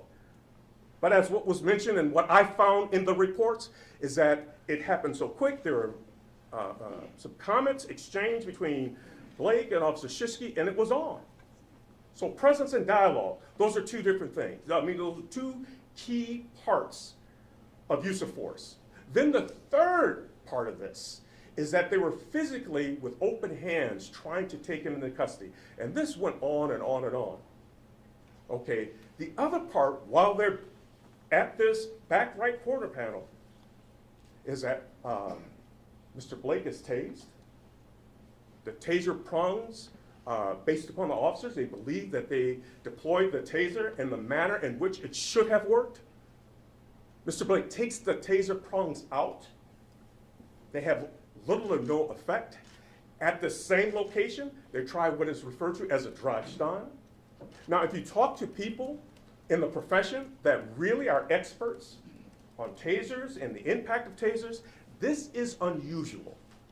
Tasers work somewhere in the neighborhood of 60 to 70% success rate, depending upon the department that is collecting the data. But it is unusual for this to take place, to just pull the taser prongs out, okay? And then also a drive stun. So that is at the back right corner panel. The struggle ensues around to the rear of the vehicle. Again, there are more use of force intervention options as is referred to by the state of Wisconsin, the intervention options there. At the rear of the vehicle, what takes place is that they decentralize Blake. And when they talk about decentralizing, they took him to the ground, Officer Shishke, who is the primary officer engaged in all of the use of force that takes place here. He takes him to the ground to immobilize him, to make sure that they're trying to take control. They also, during that time, Officer Shishke delivers strikes to Jacob Blake to what is referred to as diffuse him, to confuse him. None of these things work. Witnesses can see that not only they're struggling in the rear, but they also see that both Blake and Officer Shishke at one point in time, they have each other in headlocks. Officer Shishke feels uncomfortable. He feels that his gun is exposed. These are things that take place. Now, so you start to the back right corner panel, you go to the rear. The struggle continues to ensue. It reaches a point where Officer Moronic believes that things have gotten out of control. They're unable to restrain him or take him into custody, that she decides at that particular time to contact dispatch to have more officers respond. And they also make the comment, two of the officers, Officer Shishke, Officer Moronic, make the comment that they feel that, that they don't have control, they're starting to feel tired, it's 87 degrees, it is hot, it is an August day, they're losing, they feel Blake is actually stronger than they are, so they move back to the back right corner panel. That is the part where everyone starts to see this thing again. That's what's covered in video. So you miss the other two parts. So when they're back by that back right corner panel, that is where, let me take a step back because I'm missing an important piece because it wasn't covered earlier. When Blake is first contacted, he has the knife. The knife, it drops or it is placed. It is either dropped or placed. It's kind of unsure when you listen to the statement, but it falls down and it is by the vehicle, underneath the vehicle. And then Blake and the officers are struggling. They go back around. I believe, based upon the statements that I've read, that he does not have a knife at that time when he is at the rear of the vehicle. That's why I'm using the locations. So when they struggle back around to the back right corner panel, it is at that time, I believe, that Mr. Blake recovers the knife and is armed again. He picks the knife back up. Those are his words, that he picks the knife back up and he is armed at that particular time. So back at the right back corner panel, they're struggling with him. He is tased again. He pulls the prongs out again. Now, during this struggle, the officers, two of the officers believe that they have seen a knife and they describe it in their reports. The primary officer involved in this, Officer Shishke, has not seen the knife, but he believes that Blake is going for a weapon, and he describes that in his report. So what you have is that you have the struggle going on where you have the two officers believe that they have seen the knife, they describe it in two different ways, they move back around, and it is at this particular time that the struggle ensues. They're on the right side, back on the right side of the vehicle. They have backed away, they have tased them. The struggle again continues. And then at one point in time, when they're back on the right side again, it is Officer Moronic who shouts, "The knife." They see the knife. See the knife. It is at that point where the officers create distance, they step back with their firearms, and that's what you see on the video. So just again, so it's really clear, it's starts from the back right corner panel, it goes to the back of the vehicle, and then it comes back around. When he comes back around, that is when Blake picks the knife back up. So there was a lot missing out of that. And once he picks the knife back up, and as he starts to move around, that is actually the first time that the primary officer in this, Officer Shishki, sees the knife. That is the first time. So we have this thing that is rapidly evolving. It's dynamic. How rapidly evolving it was? From the time that this thing starts, from the time that the officers arrive and they move around, and as District Attorney Gravely described, that as you've seen in the video, Blake moves around the vehicle. They go around to the front driver's side, and they start to pull on Blake, and then the shots are fired. From the time the officers arrive and to the time those shots are fired, it is 1 minute, approximately 1 minute and 5 seconds. So all of this has taken place in 1 minute and 5 seconds. That's how rapidly evolving the situation was. So I just wanted to give that overview because I think a lot of that was missed. Let me quickly go over, because one of the questions that I was asked, and I'm constantly asked when people knew that I was involved in this, and again, this was covered, but I do want to hit some of those, was did Blake have a knife? And there was overwhelming information indicating that he did. Investigators, and all of the investigations, Blake was very clear that he had a knife. As I mentioned, he had it at the beginning. The knife is dropped at one point in time during the struggle. Blake decides to pick the knife back up. It is armed, it is visible, they see it, they move back around. All three responding officers report seeing it. It was at the end that they all saw it and they reacted to it in a use of force manner. Now, just think about this. The two officers saw the knife. Two of the officers saw the knife at the beginning. But because, and this is what I surmise, but because Officer Shishki was so involved with the struggle that they could not back away. Because what you're trained to do is create distance and space so that you can take evasive action and maybe take cover, maybe create dialogue. And that's what they did in the end. They created distance and space, as you can see in that video. There are several photos taken at the scene where you see the knife that was there, that was described in the end when Blake was shot, and it's on the floorboard of the driver's seat. You also see photos at the processing center where the knife is resting there. Other ways that you know that there was a knife there, the cell phone video shows Blake in possession of the knife, which I was really surprised to see that. When I saw that, that enhanced video. On the cell phone video, officers are giving verbal commands. This was interesting to me. The officers are giving verbal commands to drop the knife, but again, none of the witnesses saw that. Even the witness that took the video, the cell phone video, did not see that. But you can actually hear the officer saying, "Drop the knife." A number of witnesses heard officers shouting that, even though it was not on the cell phone. It was on the cell phone video. They heard witnesses shouting that, and witnesses. And quick summary, will have different perspective, varying accounts of what happened. That's not unusual. And in this particular case, and the reason why I described the SUV in this, because many times the witnesses were obstructed by certain portions of this encounter. Some saw what took place in the rear, some saw what took place on the side, some saw what took place during the actual discharge of the firearm. Keeping in mind that this was a struggle, and a struggle with police officers. It was a very active, resisting struggle, which creates stress. And when stress occurs, witnesses and police officers will see things in terms of what happens with stress.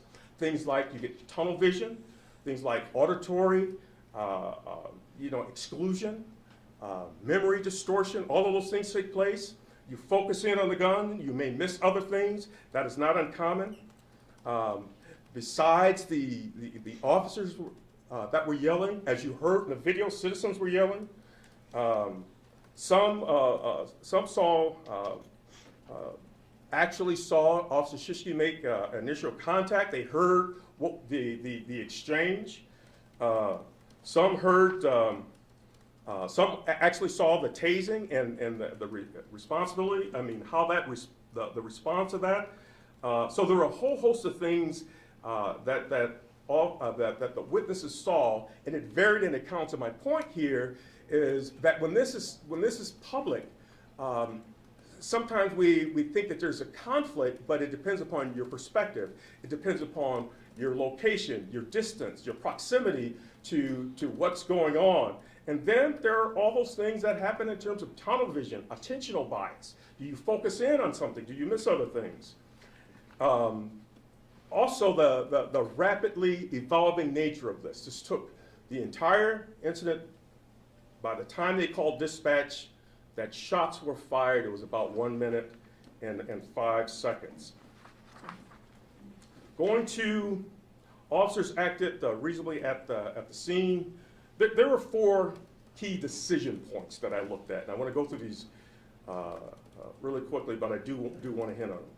The initial choice to arrest Blake, they had no choice, and we talked about that. The discretion they did not have any discretion. This was not a lower level warrant. There are times with a lower level warrant you may say, you know, we'll decide to come back or do something like that. But in this particular case, it was a felony warrant. They did not have any choice. Drawing their firearms after the physical measures did not work during the tasers. When they drew their firearms, all of them were able to see that Blake was armed.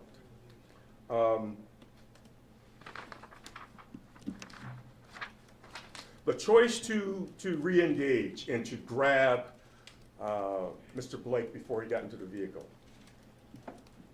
The DA talked about this, you know, what Officer Shishki was thinking. He was thinking, I had a person with a warrant who had actively resisted. There's a child in the vehicle. Will this person leave? Will they flee? Now, from a policing standpoint, someone may ask, well, why didn't they grab him earlier when they're walking around the vehicle? Well, based upon training, you do not grab someone that is armed with a knife. Their procedure is to step back, as I've mentioned, and to create distance and to give verbal commands, which they did during this. But if you notice, as soon as as soon as Blake got to the vehicle, Mr. Blake got to the vehicle, the officer grabbed him. In the officer's mind, and the way I interpreted the reports, in the officer's mind, you cannot leave. You cannot leave with that child in the vehicle. Now someone will say, well, it was his child. Keep in mind the officer didn't know that was his child, but it doesn't matter. Because any officer worth their salt, they're not gonna let someone leave under these circumstances. Not leave. You could have a pursuit. This is the stuff that Amber Alerts are made of. You've got the undertones of a domestic. There are reports upon reports and incidents upon incidents where you have a domestic situation where children become victims. In the city where I was a police chief, one of our quadruple homicides had the undertones of an incident like this, where there were 2 children that were killed and 2 adults that were killed in this. So a police officer is not going to allow for him to get into the vehicle and leave. That is critically important. And then the last decision point, which is this idea that the police officer is in close proximity, he is holding on to him. And these are the 3 factors that you would consider under those. And I outlined this in my report. And they are this. 1, was the person armed? Did they have the instrumentality to put someone in imminent danger, themselves or someone else? And the answer to that was yes. Blake had a knife. He had the instrumentality. Number 2, was the opportunity there? Yes, they were in close proximity. They were right there. They were no less than 2 feet away. So the opportunity was there. And these are the things that officers are trained on. So you had a weapon, you had opportunity, And then the question of intent. Intent is one of those things that either someone can say or they can demonstrate by their actions. The fact that Blake turned his body in that regard was and thrust the knife forward, that was an example of intent. So the decision point to shoot was based upon those reasons. First, officers in the state of Wisconsin are trained to shoot until the threat has stopped. That forms the basis. So what you have is a situation where Officer Shishki is standing there, Officer Arenas is standing there, and the Mr. Blake thrusts the knife forward. Officer Shishki decides to shoot, and he's going to shoot till the threat stops. According to Officer Shishki, he did not stop shooting until Blake dropped the knife. Now, that encounter in terms of when the shots started and when the shots ended was roughly between 2.5 and 3 seconds. 2.5 and 3 seconds, which he got off 7 rounds. So at one point in time, which is very difficult to determine, at what point in time did Blake drop the knife? Was it at 4 shots? Was it at 3 shots? Was it at 6 shots? Which is really hard to determine.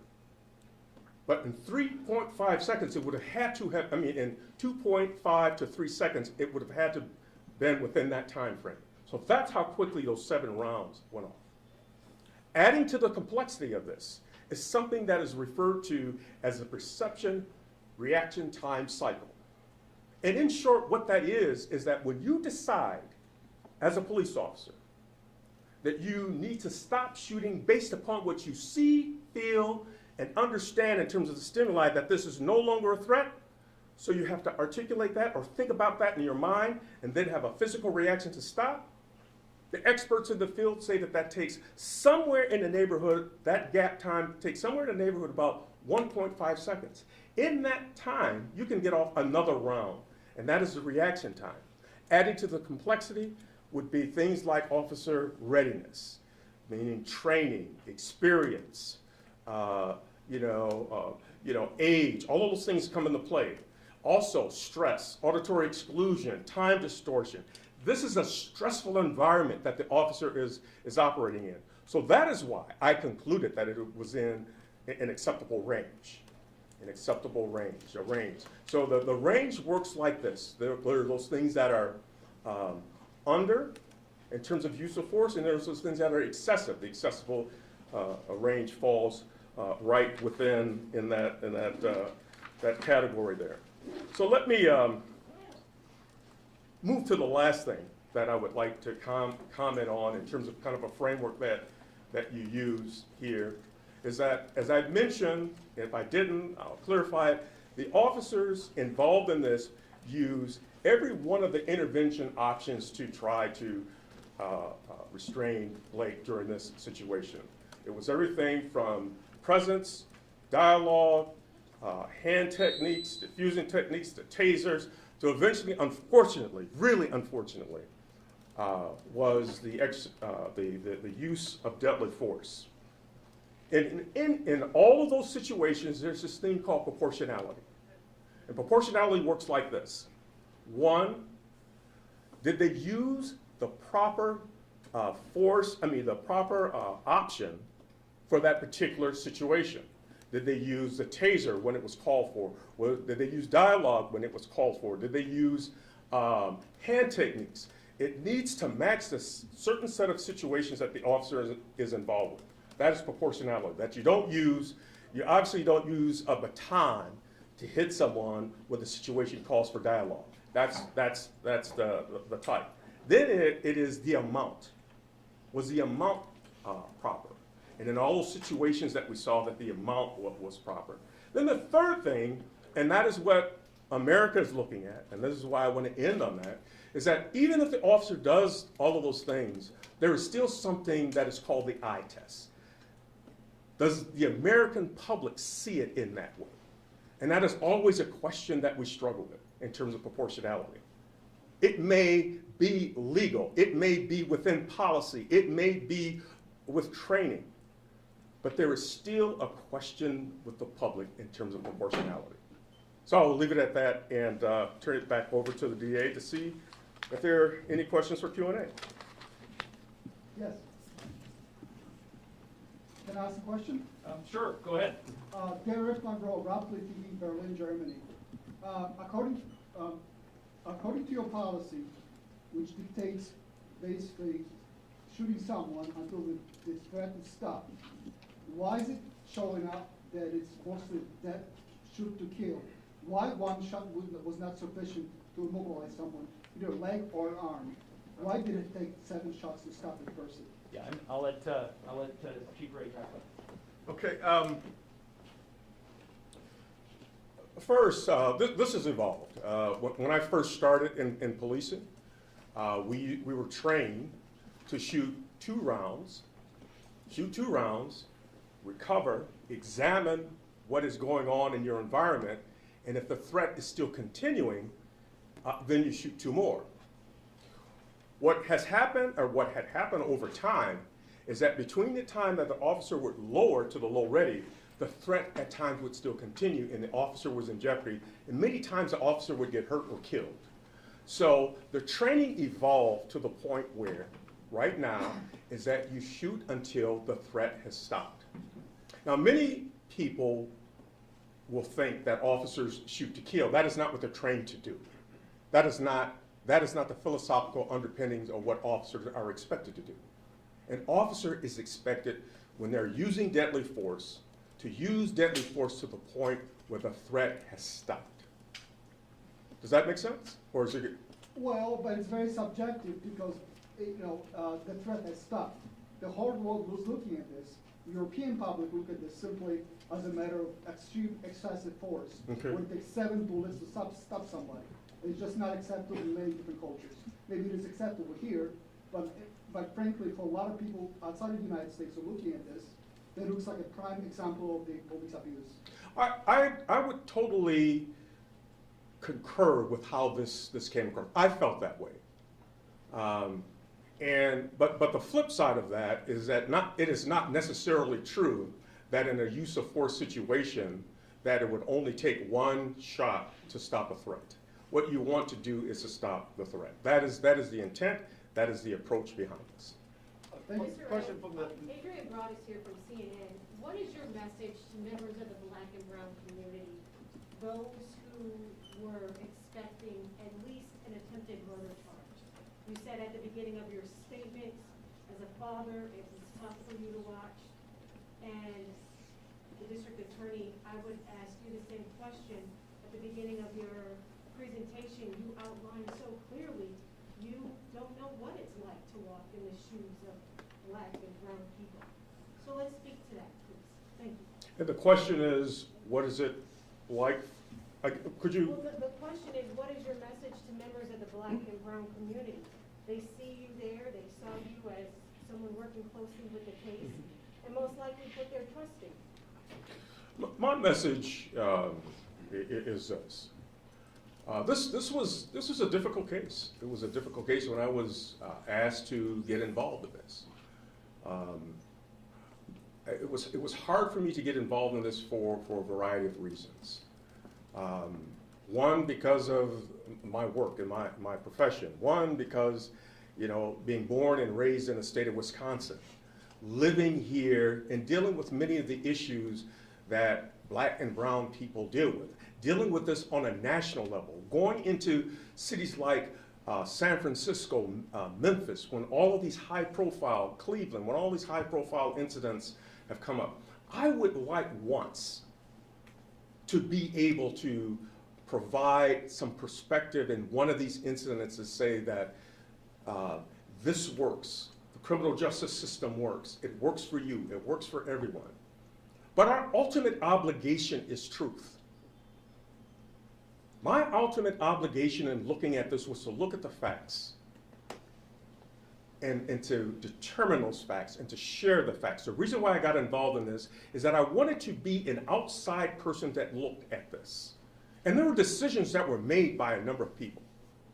We focus on the decisions that were made by the officers, which we should. They are the guardians of democracy. They are the ones there that should take the lead and do the right thing. They're trained. But there are also decisions that are made by people that are involved in this. There are decisions by the person that called. There were decisions by Mr. Blake. And some of these decisions place us in jeopardy. I listened to Mr. Blake during those audio conversations. I felt bad as a father, a man with so much promise, and this happened to him. Seems like a bright man.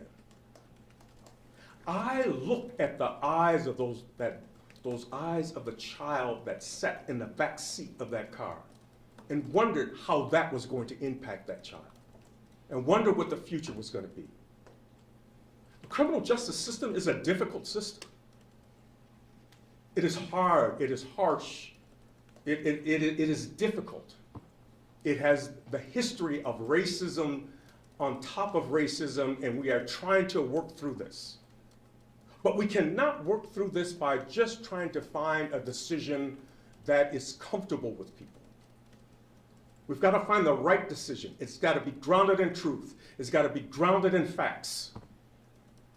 That's the obligation that I was given when they told me to look at this.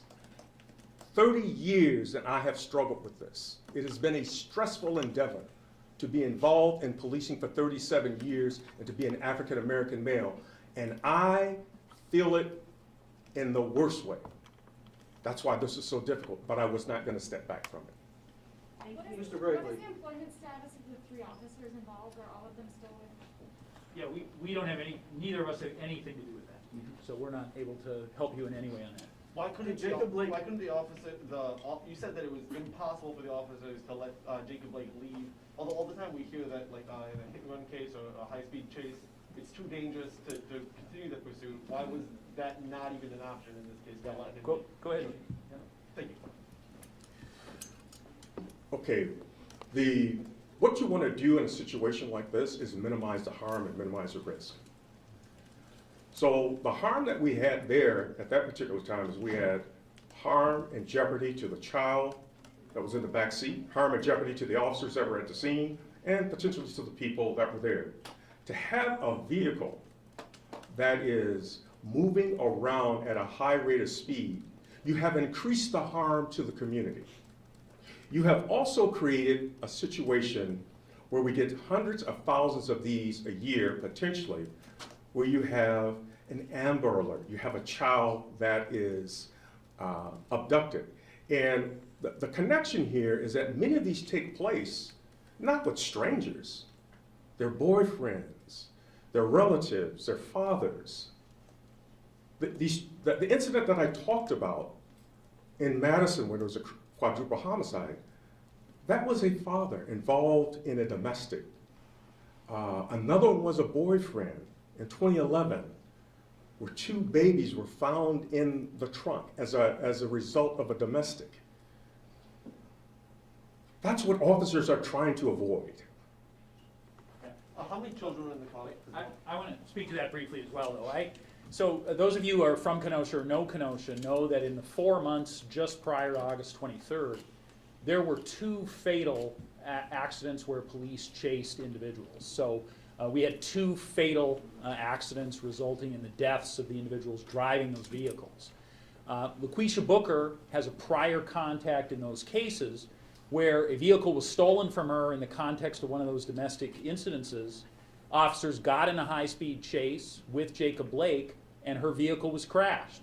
So this is not a hypothetical thing. This is real. This is something that happened with Jacob Blake in a previous incident, and it happened twice in Kenosha, well known to any police officer in this situation, twice over the last 4 months. So this is not some hypothetical, why wouldn't you do it this way? The examples in Kenosha on a local level over just the few months before this case was high-speed chases resulting in death, and here is a kid in the car with a guy who appears to be about to flee based on the reports from the complainant who is saying that and saying, I think he's going to crash my car. Okay, we have time for one more question. Mr. Gray, you said that multiple decisions were made along the way by many individuals. I want to know, in your expert opinion, what decisions could have been made differently so that a call about a vehicle in dispute would not have resulted in a man being paralyzed? Are you talking about decisions with officers or decisions with other people? Either or. You know, it was, for the officers that were involved in this, you know, to look at this, I asked that question over and over again, what could have been, what could have happened differently? It's a real difficult question because as soon as Officer Shishke made contact with Blake, it was on. It was rapidly evolving. It was moving quickly. Like I said, you're talking 1 minute and 5 seconds, and they're trying to take him under control. I would have hoped that there may have been an opportunity for dialogue, because that's the thing. If you can create dialogue, you can make a connection, build a rapport with someone, maybe you can talk them down. But in this particular case, it happened so fast that it was very difficult. I do think, personally, that there were some decisions that, you know, that Mr. Blake could have made differently. You know, the fact that he rearmed himself and walked around and introduced the officers and the knife to the side where that child was, the very vulnerable child. I do have concerns about that. So there's some decisions that could have been handled differently here. Not to point the finger, but there's some decisions that could have been made differently. Maybe some better dialogue, always some better training. And I will end this getting back to the earlier question that was asked. And that's a question of the humanity in this. We had an adult man that was shot in the back 7 times.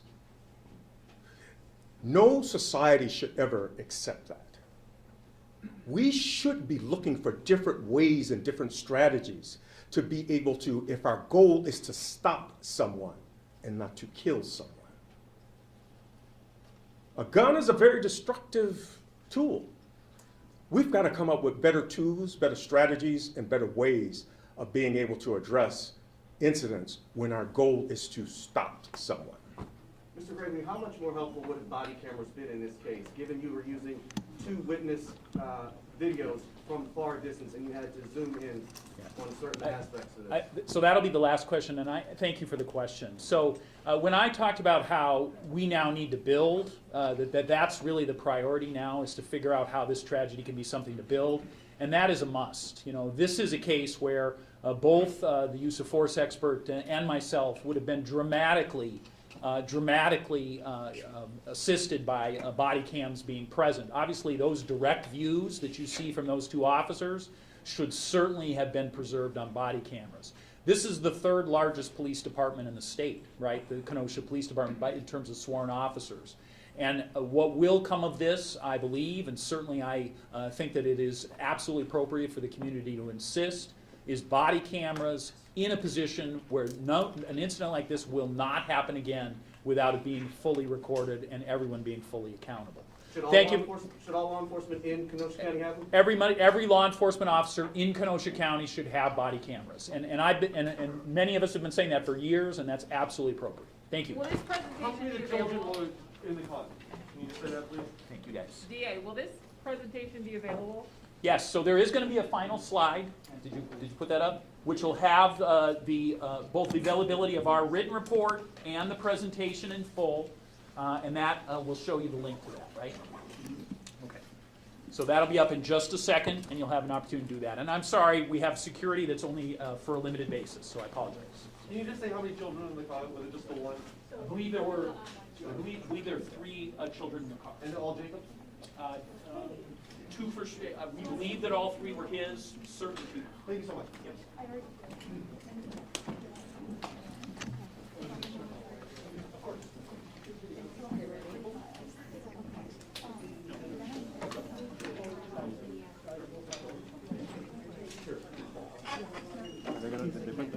Did I miss it? No.